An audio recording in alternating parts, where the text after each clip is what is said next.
Hello everyone. हम देख रहे हैं सब्जेक्ट डिस्क्रीट मैथमेटिक्स और ये सब्जेक्ट के अंदर हम अभी जो देख रहे हैं वो है यूनिट नंबर 1 और उसमें जो टॉपिक हम डिस्कस कर रहे हैं वो है फंक्शन। ओके, तो फंक्शन के बारे में आप देखिए तो लास्ट 5 to 6 वीडियो या लेक्चर से हम फंक्शन के बारे में ही डिस्कस कर रहे हैं। तो ऑलमोस्ट सारे जो टॉपिक है फंक्शन के अभी ख़त्म हो चुके हैं। लाइक हमने स्टार्ट कहाँ से किया था, फंक्शन की डेफिनेशन से, और एक एग्जांपल दिखा था कि कौन सा जो फंक्शन है वो है डिफाइन है या नहीं है। उसके बाद हमने फंक्शन के लिए जो बहुत सारी जो टर्म आती है लाइक डोमेन, को domain and range of the function, वो हमने देखा। उसके बाद हमने देखा था टाइप ऑफ फंक्शन। तो वन फंक्शन उसको बोलते हैं इंजेक्टिव फंक्शन। देन उसके बाद देखा हमने ऑनटो फंक्शन, उसको क्या बोलते हैं, सर्जेक्टिव फंक्शन दूसरा नाम। बाद में हमने देखा वन ऑनटो, उसको बोलते हैं बाइजेक्टिव फंक्शन। एंड देन हमने डिस्कस किया था इंटो फंक्शन। और उसके बाद बहुत सारे स्पेशल फंक्शन भी है like identity function, constant function, ceiling and floor function, okay, greatest integer function, even और ऑड फंक्शन। तो ये सारे जो फंक्शन के बारे में हमने डिस्कस किया। उसके बाद हमने देखा था कंपोजिशन ऑफ फंक्शन, मतलब दो फंक्शन के बीच में जो कंपोजिशन है वो देखा था। Then inversion of function, function का इन्वर्स कैसे करते हैं वो भी हमने डिस्कस किया था। तो ऑलमोस्ट सारे टॉपिक के बारे में हमने देख लिया है और साथ में एग्जाम्पल भी देखते गए थे। तो आज इस वीडियो में क्या करेंगे, एक या दो जो और जो एग्जाम्पल है अलग तरीके के वो हम पहले डिस्कस कर लेंगे, राइट। तो ये प्रॉबेबली हमारा ये जो फंक्शन का टॉपिक का ये लास्ट लेक्चर रहेगा। नेक्स्ट वीडियो से या लेक्चर से हम एक नया टॉपिक स्टार्ट करेंगे। तो हम यहाँ पे आज क्या देखेंगे, ये एक एग्जाम्पल है उसके बारे में देखेंगे।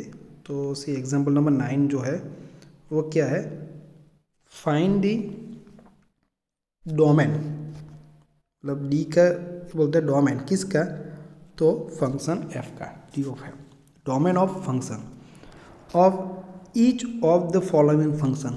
तो कितने फंक्शन दिए हैं, 1, 2 एंड 3। तो ये तीनों फंक्शन के बारे में हमें क्या फाइंड करना है, डोमेन फाइंड करना है। तो हम 1 by 1 सभी का फाइंड करेंगे। तो पहले देखते हैं ये जो पहला फंक्शन दिया है वो क्या है, see f of x equal to square root 16 minus x square. तो अभी हमें पता है कि स्क्वायर रूट के अंदर माइनस में नेगेटिव जो कोई वैल्यू आती है तो उसके लिए ये डिफाइन नहीं होता है, गेटिंग, ये हमें पता है। तो हम क्या करेंगे, यहाँ पे डोमेन फाइंड करना है हमें। तो हम जो है डोमेन को हम बोलते हैं पहले आर, मतलब रियल सेट, वो एक हमारा डोमेन है, राइट। लेकिन ये जो पर्टिकुलर फंक्शन दिया है, ओके, वो जो फंक्शन है वो कौन सी वैल्यू एक्स की, ये जो एक्स है उसकी कौन सी वैल्यू के लिए डिफाइन नहीं है वो हम पहले फाइंड करेंगे। ऐसी कोई वैल्यू नहीं आएगी एक्स की कि उस पर आपका फंक्शन डिफाइन नहीं होगा। सारी एक्स की वैल्यू के लिए हमारा फंक्शन डिफाइन होगा। तो ये जो आर है रियल सेट वो हमारा क्या हो जाएगा, डोमेन हो जाएगा, मीन्स डी ऑफ एफ। आप ऐसा भी लिख सकते हो, डोमेन सफिक्स में एफ भी लिख सकते हो, राइट। सो डोमेन हो जाएगा। बट जो कोई वैल्यू के लिए, एक्स की कोई वैल्यू के लिए जो हमारा फंक्शन डिफाइन नहीं होता है तो हम क्या करेंगे, ये जो रियल सेट जो है उसमें से उनको माइनस कर देंगे।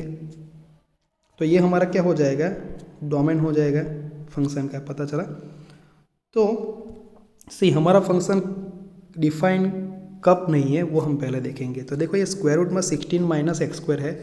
तो मान लें 16 माइनस एक्स स्क्वायर की जो वैल्यू है वो लेस देन और इक्वल टू 0 होगी स्क्वायर रूट के अंदर, राइट। तब हमारा फंक्शन डिफाइन नहीं होगा। लेस देन होगी तो वो नेगेटिव में चला जाएगा, इक्वल टू होगा तो वो 0 हो जाएगा, गेटिंग। तो दोनों के लिए ये डिफाइन नहीं होगा, वो इमेजनरी में चला जाता है पूरा। तो ये कंडीशन होगी तब हमारा फंक्शन डिफाइन नहीं होता है। तो यहाँ से हमें x की वैल्यू मिलेगी, उसकी रेंज मिलेगी। तो ये एक्स स्क्वायर को हम राइट साइड लेके जाते हैं तो एक्स स्क्वायर इक्वल टू 16 आएगा। तो एक्स क्या आएगा, प्लस और माइनस 4 आएगा, मतलब एक्स की जो वैल्यू है -4 से 4 तक। रेडी, तो ये रेंज आ गई हमारी। देखो यहाँ पे लिखी है -4 less than equal to x less than equal to 4। तो ये जो आ गई ना, -4 से 4 के बीच में जो भी आएगा, और -4 और 4 तो है ही, उसके लिए हमारा फंक्शन डिफाइंड नहीं है। ओके, तो यहाँ पे लिखा भी है से function is not defined for x belongs to, देखो ये लिखा है इसका ब्रैकेट -4 to 4। ओके, तो उसके लिए डिफाइंड नहीं, तो उसको हमें माइनस करना है, कहाँ से, रियल सेट में से। राइट, तो वो हमारा क्या हो जाएगा, डोमेन ऑफ गिवन फंक्शन। तो ये जो गिवन फंक्शन है उसका डोमेन हम इस तरह से लिख सकते हैं। ओके, सो एक्स की वैल्यू जो है वो -4 से 4 के बीच में आएगी, तो उसके लिए ये जो हमारा फंक्शन है वो डिफाइन नहीं है। ओके, गेटिंग, तो ये हमारा क्या हो जाएगा, डोमेन। तो -4 आप रखो या 4 रखो, देखिए एक्स स्क्वायर है 16 माइनस एक्स स्क्वायर, तो -4 स्क्वायर करिए या 4 स्क्वायर करिए, दोनों में आंसर क्या आता है, 16 ही आता है। तो वो क्या हो जाएगा, 0 हो जाएगा। यानी मतलब एंटायर टर्म आप देखो तो ये जो एंटायर टर्म है 16 माइनस एक्स स्क्वायर वो लेस देन इक्वल टू 0 है, उसके लिए डिफाइन नहीं होता। वहाँ से हमें एक्स क्या मिला, -4 and 4। तो ये हम लिख देते हैं -4, 4, उसको हम रियल सेट से क्या करेंगे, माइनस करेंगे, that is our domain of function. तो ये पहला तो आ गया। अब दूसरा जो फंक्शन है वो क्या है, देखो f(x) इक्वल टू 1/x-4। तो सी ये जो बुक के अंदर यहाँ पे लिखा हुआ है ये, तो ये तो बहुत इजी है। आप डिफाइन कब नहीं है, सी x की वैल्यू हम यहाँ पे 4 रख दें कि ये है 1/x-4 फंक्शन है हमारा। तो हम क्या करते हैं कि x की जगह पे मैं यहाँ पे 4 रखता हूँ।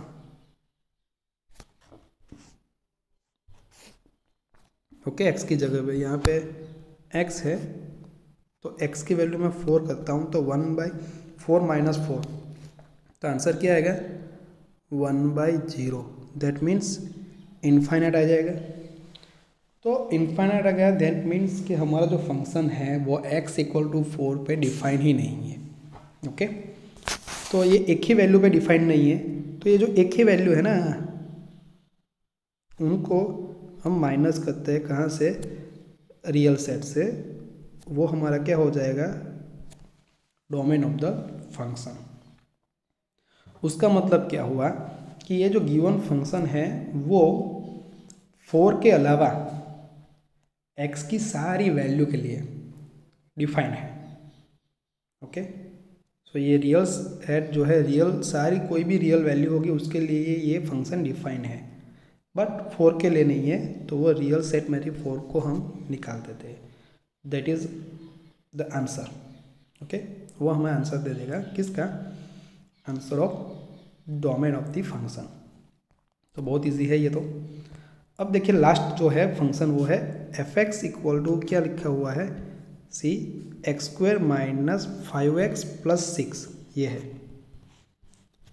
अब x की वैल्यू चेक करिएगा कि कौन सी वैल्यू के लिए हमारा जो फंक्शन है वो डिफाइन नहीं हो रहा है। तो यहाँ पे आप x की वैल्यू कोई भी रखो, कोई भी रियल वैल्यू रखो, सभी वैल्यू के लिए ये डिफाइन है। यदि कोई भी x की वैल्यू रखो for all x belongs to R, our function is defined. That means जो हमारा जो डोमेन होगा वो क्या हो जाएगा, रियल सेट हो जाएगा। डोमेन जो है, ये जो फंक्शन दिया है वो क्या हो जाएगा, रियल सेट। रियल सेट की जो भी कोई भी रियल नंबर है हमारा, वो सभी नंबर के लिए, सभी x की वैल्यू के लिए जो गिवन फंक्शन f(x) है वो डिफाइन है। तो हमारा जो डोमेन है फंक्शन का वो क्या हो जाएगा, R, capital R, that means real set. All the real value of the set. Okay, तो बहुत इजी एग्जांपल था कि किस तरह से हमें ये फाइंड आउट करना है डोमेन को, उसके बारे में। अब देखो ये एग्जांपल नंबर 10 दिखाई दे रहा है आपको, वो क्या है?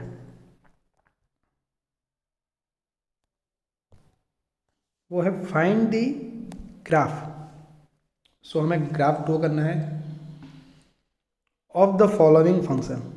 तो ये आप ग्राफ पेपर के अंदर भी ड्रॉ कर सकते हो, या तो सिंपल पेज पे स्केल लेके भी आप कर सकते हो। अप्रोक्सीमेट आपको स्केल ले लेना है, राइट? तो उसी हिसाब से आप आराम से ड्रॉ कर सकते हो। तो ये सारे जो फंक्शन दिए हुआ है, कितने फंक्शन हमारे पास? दो है। ये एक फंक्शन है और ये दूसरा है। ये दो फंक्शन के लिए हमारे पास दो ग्राफ आएंगे।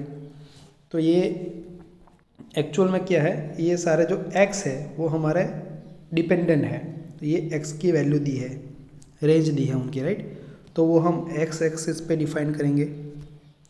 और ये एफ ऑफ एक्स यानी हम क्या लिखते हैं, एफ ऑफ एक्स यानी y डिपेंडेंट वेरिएबल।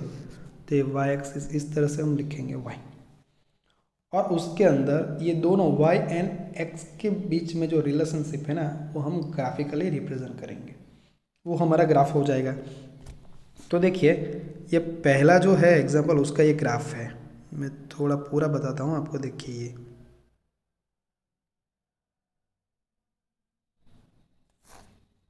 ओके, तो किस तरह से आएगा, सी ये हमने x and y axis draw कर दी और उसके ऊपर वैल्यू भी लिख दी है। देखो ये 0 के बाद 1 2 3 4 -1 -2 -3 -4, ये कहाँ से हमें पता चलेगा? ये रेंज पे से। देखो ये x ग्रेटर देन 3 है, मतलब 3 से ऊपर की वैल्यू है। 3 के ऊपर 4, आगे 5 6 7 आती जाएगी, बस हमें तो इतने तक जाना है। बाद में -2 to 3 के बीच में और लेस देन -2। तो देखो ये -2 है, बाद में -3 -4, ये आगे आती जाएगी, राइट? तो ये हमने रेंज लिख दी x की। अब y की जो है, x की वैल्यू हम रखेंगे ये फंक्शन में, y की वैल्यू क्या आएगी उसी हिसाब से हम स्केल लिखेंगे यहाँ पे, राइट? तो इसे यहाँ पे लिखा भी है, ये -1 -2 है y का, और यहाँ पे 1 2 3 अप टू 9 तक है। ओके, तो देखो अब देखो यहाँ पे पहली कंडीशन देखते हैं कि x ग्रेटर देन 3 के लिए हमारा जो फंक्शन है वो क्या है, 3x -1 फंक्शन यानी हमारा y। अब x की वैल्यू क्या लेनी है हमें, x ग्रेटर देन 3 लेना है। 3 से अप क्या आएगा? तो अब 3 से अप मतलब क्या आएगा, 3 के बाद 4 आता है, तो 4 रखते हैं यहाँ पे। तो आंसर क्या आएगा, 3 × 4 क्या हो जाएगा, 12 -1 11 आएगा। 4 के लिए 11 आंसर आएगा। तो देखो ये 4 पे ओके, हम आंसर क्या लिखेंगे यहाँ पे, 11। ये परफेक्टली आप बता के करिएगा तो यहाँ पे आएगा, राइट? पता चला? तो ये पॉइंट अच्छी तरह से रखना, ये थोड़ा इधर उधर बुक में दिखाई दे रहा है। बाद में 5 के लिए करो तो ये मतलब इस तरह से आता जाएगा, 5 6 7, ठीक? बाद में जो दूसरा जो है वो क्या है, सी y इक्वल टू, ये क्या है, x² -2। किसके लिए है, कौन सी रेंज के लिए, -2 to 3 के लिए। तो -2 कहाँ पे है, देखिए ये। तो -2 आप रखो x की जगह पे, तो आंसर क्या आएगा, -2² मतलब 4 -2, आंसर आएगा 2। तो यहाँ पे -2 पे आंसर देखिए ये 0.2 आ गया। बाद में आप क्या करें, -2 के बाद क्या था, -1, तो क्या हो जाएगा, -1 आंसर आएगा। ओके, तो देखिए ये -1 जो है उसके ऊपर हमारा जो आंसर आएगा वो है पॉइंट। देखिए ये मैं पॉइंट ही बताता हूँ आपको।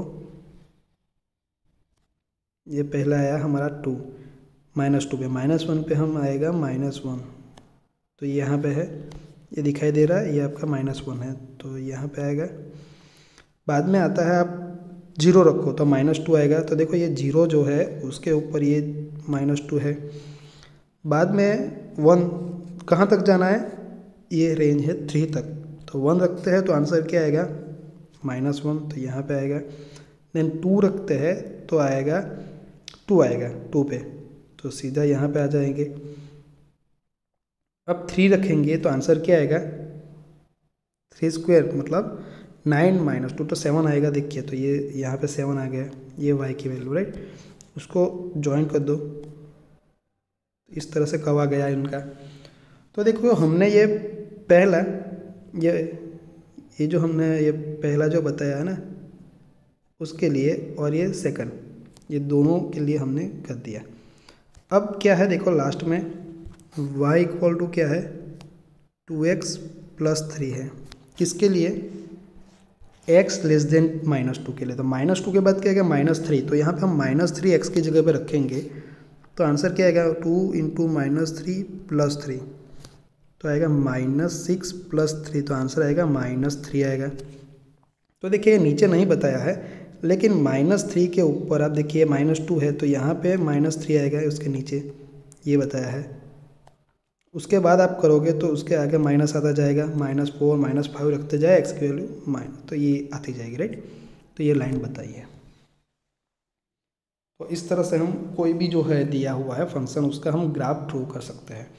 दूसरा जो है उसमें 2 ही फंक्शन है से, क्या है y इक्वल टू क्या दिया है f(x) equal to x plus 6, किसके लिए, x ग्रेटर और इक्वल टू -1 के लिए। ओके, -1 या -1 से कम हो x की वैल्यू उसके लिए क्या आता है x प्लस 6, और ग्रेटर देन x -1 के लिए क्या है, x ग्रेटर देन -1 के लिए 5 माइनस x। तो यहाँ पे ये भी बताया गया है c। देखिए पहला क्या है y इक्वल टू क्या है x प्लस 6, किसके लिए है, लेस देन और इक्वल टू -1। तो पहले हम -1 करते हैं, ये x एक्सिस y एक्सिस पे है तो -1 हम रखते हैं, तो y की वैल्यू क्या आएगी, -1 प्लस 6 क्या आएगा 5 आएगा। तो ये -1 जो है यहाँ पे आएगा, ये देखो ये 0, ये -2 -4 लिखा है ना, तो -1 यहाँ पे तो उसके बाद 5 आंसर आएगा। ये आप अच्छी तरह से पॉइंट रखिएगा, ये बुक में सारे पॉइंट दिए नहीं है। बाद में -1 से बिलो जाना है, लेस देन और इक्वल टू -0 आएगा, सॉरी -2 आएगा, तो -2 रखेंगे तो क्या आएगा आंसर 4। तो देखो ये पॉइंट आएगा। बाद में -3 आएगा, -2 आंसर आएगा, 3 2 ये 1 आंसर आएगा। ओके, -5 रखेंगे तो -6 रखेंगे x की वैल्यू तो क्या आएगा 0, तो यहाँ पे आ गया गेटिंग। तो ये लाइन ड्रॉ कर दो, तो ये आगे लाइन, तो स्टार्ट कहाँ से हुई, यहाँ से, और ऐसे आगे आती जाएगी राइट।